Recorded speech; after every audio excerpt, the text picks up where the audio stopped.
right. Thanks again for joining us on the VWIDTalk podcast here with Wes and Jan. And today we are going to talk about several different things. One is Jan was lucky enough to go to the Seattle Auto Show, and he's going to tell us some of what he saw there, including brands that surprised him in a positive way that are not VW, and also some impressions of the Audi Q6, which I've not seen yet. And we also did a poll on the ID Talk forums asking people what their next EV would be, or what their next car would be. And we got some good feedback on that. And then we're going to do a recap of some of the episodes we recorded so far, and let you know kind of what you've been missing if you're not subscribing yet.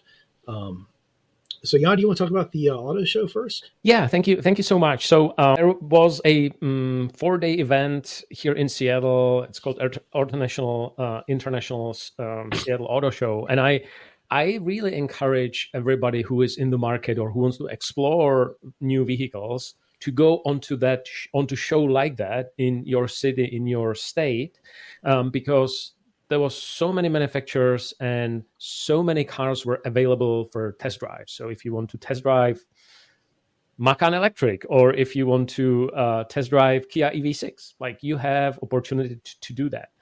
And Great. So this was really, really awesome. It was like very hands-on experience.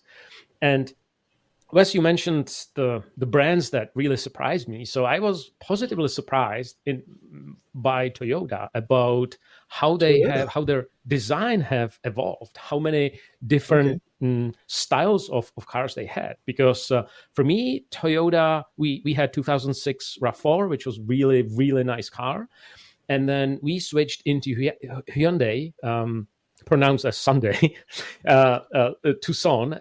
So we considered it as a upgrade from the Toyota. And so now I feel like Toyota really caught up and they really like jumped up with their design. Of course, we don't want to talk about their all electric because they probably do much better on the hybrid side.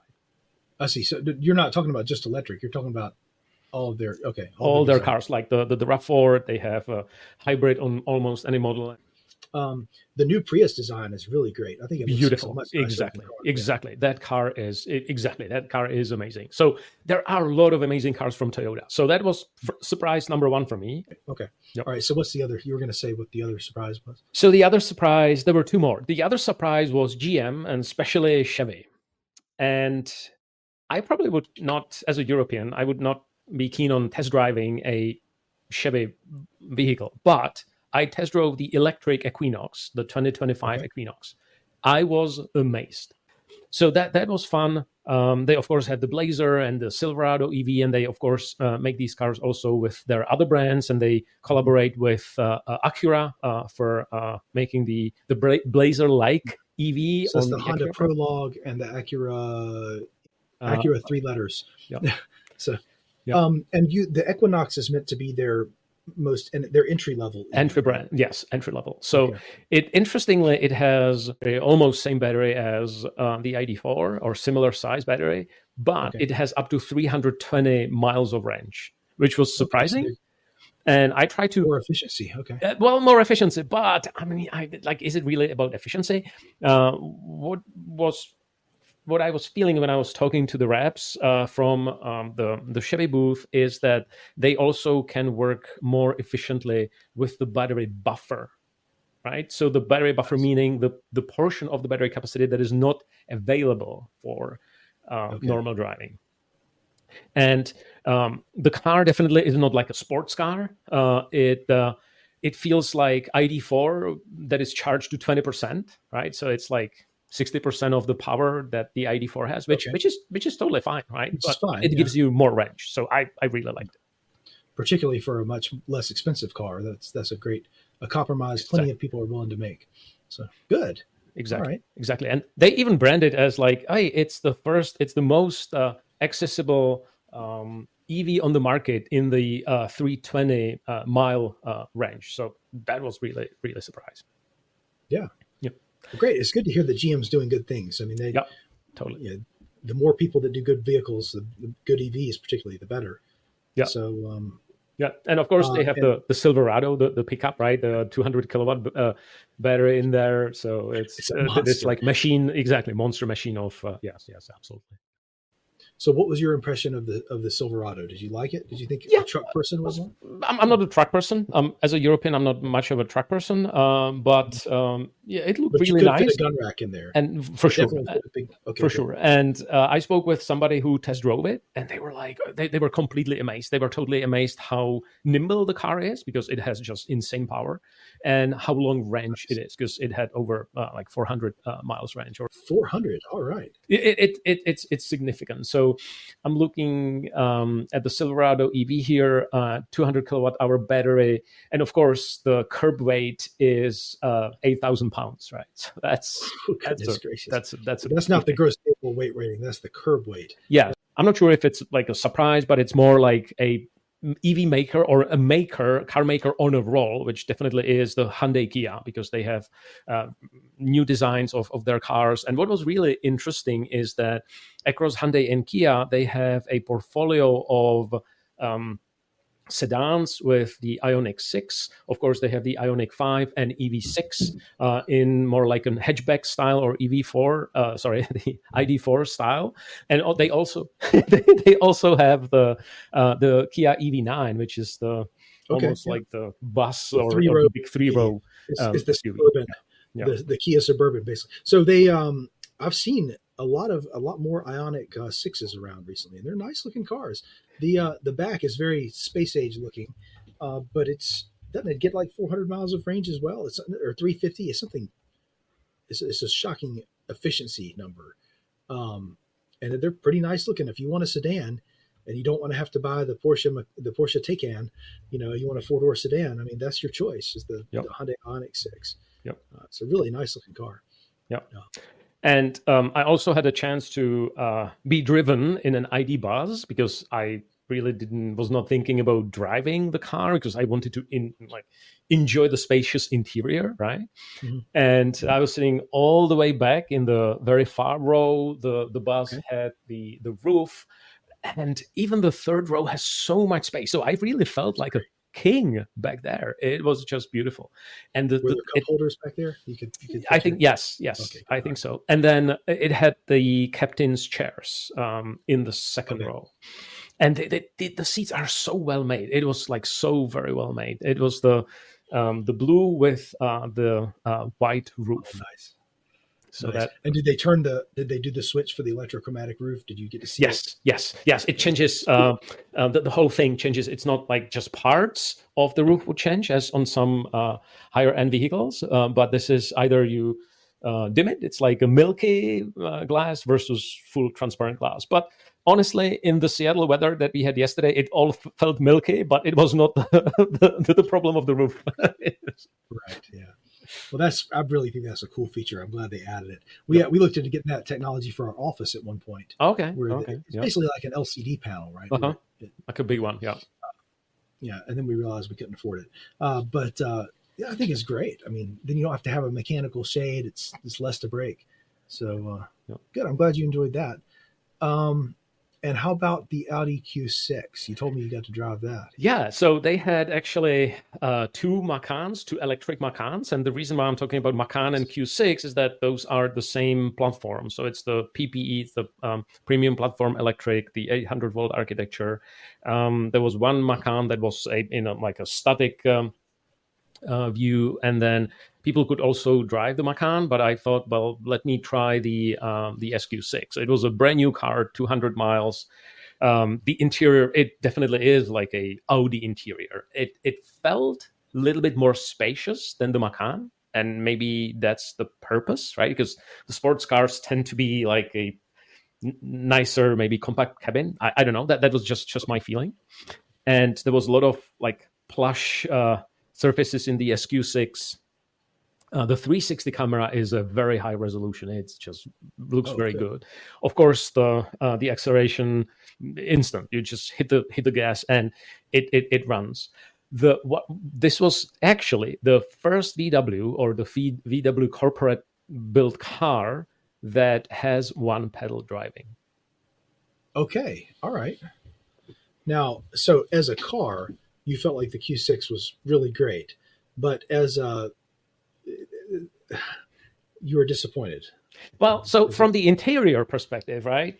I think that they made the same shift that VW did in their ID cars, where they completely, well, not completely, but partially, got rid of the climate controls. Like on the ID, even in the newest ID.4, you still have the swipe surfaces for temperature, but in the Q6, it's only the touchscreen.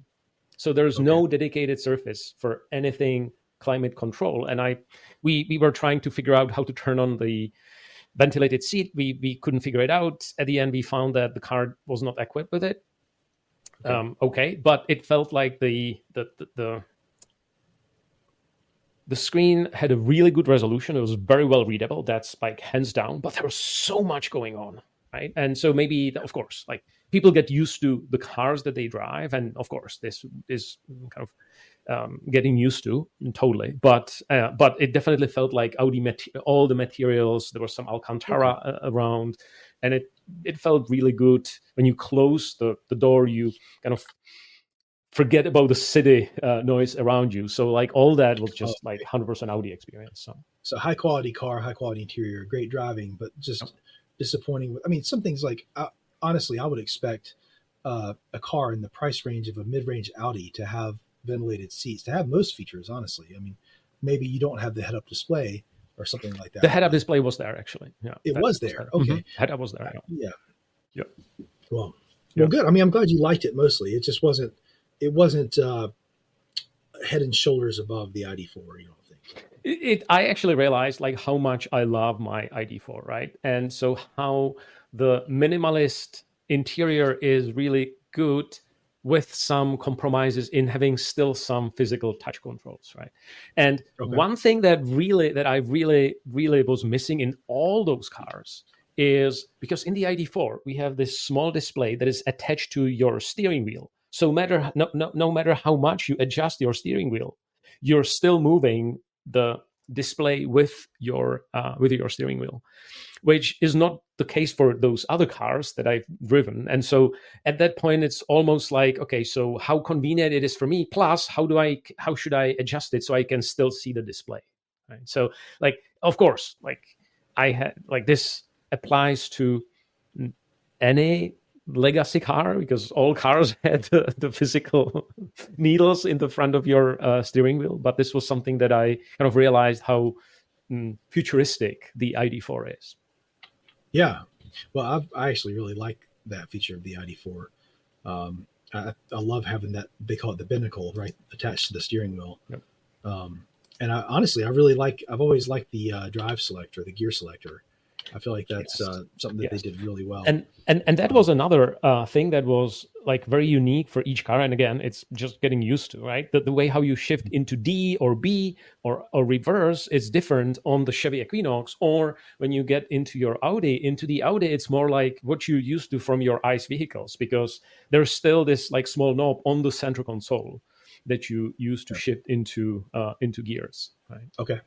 Right. So it's different by the manufacturer, but again, it's just a matter of getting used to. So I think my outcome was the key takeaway. If you really like to explore some other cars, or if you're in the market for cars, just check some of these events that might be closer to you, and also maybe if there are some like premium brands that you may not. That you think you may not afford, just check some offers, because they might have some good lease offers that might kind of enable you to jump into some of those brands. Now, one thing you said earlier that you didn't say here is that you not just that you saw the Chevy Equinox, but you test drove the Chevy Equinox as well. What did you think about your drive experience in that? So I loved the interior. I love the interior, that it had knobs for everything. Volume knob. It had knobs for the climate control, right? So temperature, the buttons in the middle, real buttons on the steering wheel, 4 window switches. You won't believe they had 4 window switches. Oh. And it's crazy what they can do nowadays. I know. And so what I felt a little overwhelmed, but that was the same when I got used to from on the ID.4, which is the smaller display in the front, right? So there's a limited number of information. And I feel like VW did a great job on adding all the information that I need. And so, for example, on the Chevy, like my first question, it said 290 miles range. And I'm like, great, what's the state of charge? And we had to kind of find the view of the central display that had the state of charge, which was 90%. So 290 miles on 90%, that kind of correlates to those 320 that they talk about. So that was definitely, like, the range is definitely great. The Super Cruise was really, like, interesting. The seat vibration, or the front cushion vibration, that was really good.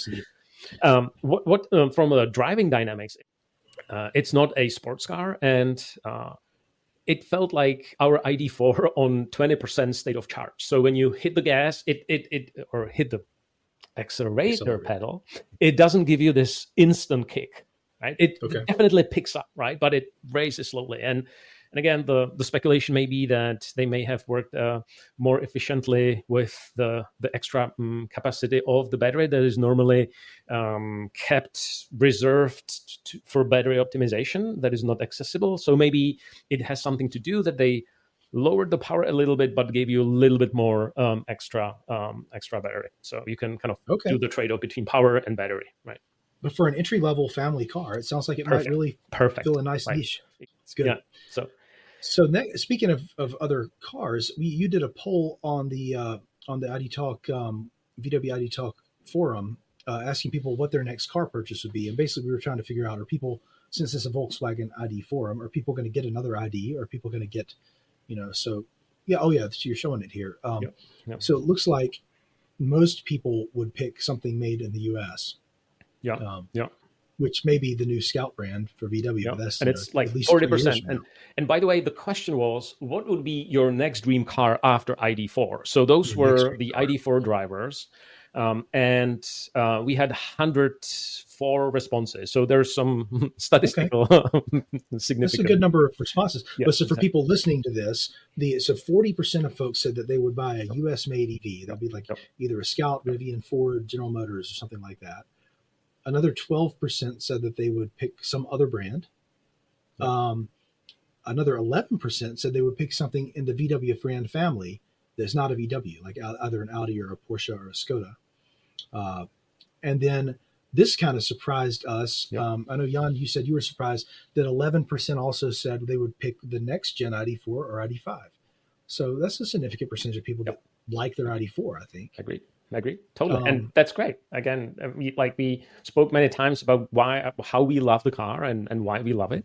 And so that's really great that people would continue with the evolution. And now 10% said they would get the ID.7 Tourer. Yes. And for people in the United States, no, of course, we won't get the Tourer, but Tourer means wagon. Yes. The Tourer in Europe is what they call their sport wagon, really. And the ID.7 is really nice, but that's, as far as I know, not something we're going to be able to buy here in the United States, right? At least so far. We shall see. We shall see. I got some email that from VW recently that, hey, there are some news coming. So who knows? Okay, well, maybe they will. Hopefully they'll change their mind. Because I know there are at least some car nerds, and those are the people that influence other people's decisions, that really love the Tourer. We had 9% of folks say that they would like the ID.Buzz. Yep. And then 8% said they would get one of the Geely vehicles, either like Volvo or Polestar. 8% said Tesla. Or Tesla, right? So that's interesting that the Tesla and the Polestar was on the same percent. Right. Yeah. And just like we said earlier, the ID.4, ID.5, and the other VW brand, like either Porsche Macan or Audi, was the same, 11%. Yep. and then we start getting down to smaller percentages. We got a Golf size. Probably not statistically significant that much, but... a handful of people said they get if there's something that was the size of a Golf, a hatchback, exactly, which I still hope they offer here. Exactly. We'll see. So all right. Cool. So this was great. So thank you to everybody who voted. And if you join the VW ID.Talk and search for what's your next dream EV after ID.4, that's a poll. You can see the discussion, and you can of course contribute to. You can cast your vote as well. All right. Cool. So that was fun. So here's one quick quiz for you, Wes. Do you know what is the one thing that is in common between the Polestar 3 and all the ID vehicles? So I cheated. I looked this up already. Is that cheating to study for a quiz? I'm going to say that they also have 2 window switches. Yes, they do have 2 window switches as well. But I think Polestar learned from the VW implementation and the rear button, so the button that you use to switch between what these 2 physical switches control. Is it front or rear? It's A, in the front of those window switches, and B, it feels like it's some real button. So it really is pressable and it's clicky. So you know if you pressed it or no. So anyway. Well, that seems like a significant improvement. A better improvement would have been to have 4 window switches. But yeah. What do we know? All right. And so we wanted to talk about, I guess, just do a recap of our episodes we've done so far. Yeah. And just like reflecting back, like what was the most exciting for us and why we think so. And because you might be following this channel this might be your first episode that you're looking at, and then you might be wondering, does it make sense to go back? Or maybe if you missed one episode, then you can pick up that specific episode. It's hard to pick one for me. I mean, several of the people we're probably going to have back. You can take 2. How about take 2? Yeah. I mean, we've had so many great ones. I like, personally, I really like talking with Nima from Kufatec, which we just talked to recently, because it's such a cool company that he's built, that they have these abilities to add these OEM mods. So you're not just duct taping things onto your car. You're doing things as they were meant to be from the factory. And of course, we can do that by sourcing the parts ourselves from eBay or from AliExpress. But Kufatec makes this where they built the harness and it comes as a kit and all the parts are there. And it makes it a lot easier to do those things, to get it installed. And even if you can't install it yourself, you could buy this kit and have a shop install it for you. The other one that I really have been excited about so far was United Chargers. And so Gleb was really gracious to do this for us. But, it's cool to have somebody right here in North America. They're based in Canada. But what an entrepreneurial success story. A guy that came over from Belarus because he wanted to explore the freedom over here. And he's taken his engineering background, his love of electric cars, and made quite a great business out of it. But honestly, I love talking to everybody. Well, I'll let you say before I start rolling through them. John, what were your favorites? Yeah, so I loved, because I'm a modder, right? So I love modding. So of course, like Nima's discussion was really great. But I will highlight 2 others, which was the podcast that we did with Bill Carlson, who took his DeLorean and he retrofitted all the electric components, including drivetrain from Chevy Bolt. So now he has an electric DeLorean, and he did it himself without any manuals, without any. He didn't buy a kit. Solutions. Exactly, he didn't buy a kit. Well, the Chevy Bolt was his kit, in a way. Yeah. Right? No instructions included. Yeah, that's really impressive. Exactly. So that was a really fun episode. And another one is because as I was diving deep into some of the modifications, I realized that it's not just about adding those components, but it's also about adaptation, or kind of setting the expectations to those other controllers that, hey, there is now something additional that you may want to talk to and support. And the coding that is needed to be done. And VCDS from Rostec, that has been a tool that helped me a lot, because without their tool, I wouldn't be able to compare all those 3,000 adaptations between the Euro car that had the Euro taillight and my car, and kind of figure out what are the differences and what is it that I need to set. So the discussion with Andy was a great discussion as well. Oh yeah, it was so great of him to do that. I mean, our hobby shop, I don't know how many of our listeners know this, but our hobby shop now has Otis, which is the factory VW tool. And I got to say that the VCDS is much easier to use than Otis is. And I feel like I can do more. Maybe Otis can do things that I just don't know how to do it yet, but goodness gracious, I've gotten to where I would unlock things with Otis and then use VCDS to make the adaptation. So you've not seen the last of Andy. We're going to try to have him on and do more hands-on about what specific things you can. Folks have been asking us for that. So specific things you can modify if you have the tools. Yep. And hopefully they will have access to unlock SFD soon. And for those of you who don't know what that is, that's the new security protocol that Volkswagen's used on not just the ID.4s, but many of their newer cars. And so that's why we have to use multiple tools right now and juggle things. But pretty soon, trademark, we'll have access to that through VCDS. Yep. So that'll be nice. Yeah, I thought that was great too. But, honestly, I've enjoyed all of our conversations, having some great YouTube personalities on here and people that are journalists and dealerships that have test driven these things. And, hopefully this isn't too in the weeds for everybody, but I feel like we've had some really great conversations. I've had fun, at least. Yeah, so. Yeah, definitely. And please let us know down in comments what discussion was the most interesting for you, and where should we think about bringing the focus for the next set of episodes. Right, because we can certainly go deeper with some of these folks we've spoken to, and maybe we could go more hands-on and not quite as deep if that's easier for people. But please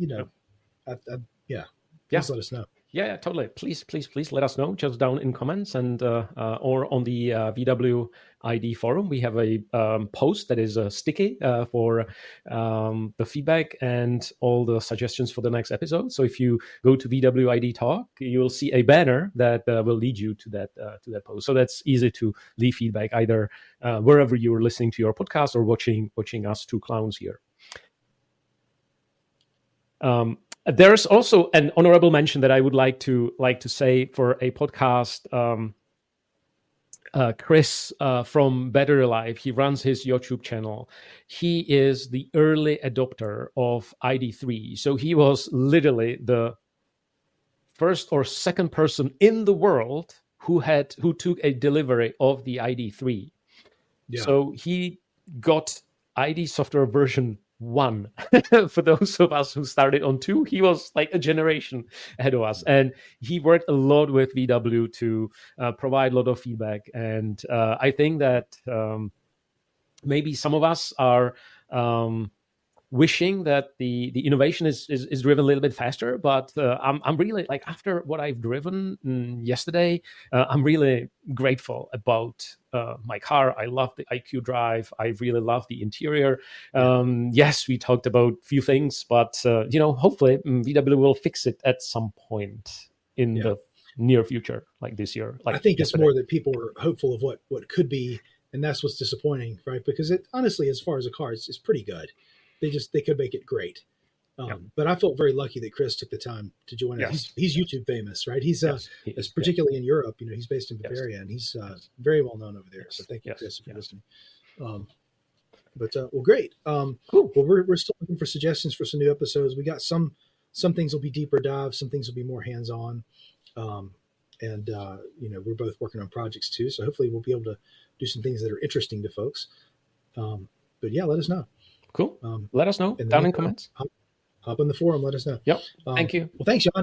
Thank you. We'll see you. We'll see you guys next week. Yeah, we'll see you guys next week, and please subscribe and join us at the VWID Talk. Thank you for watching. Bye.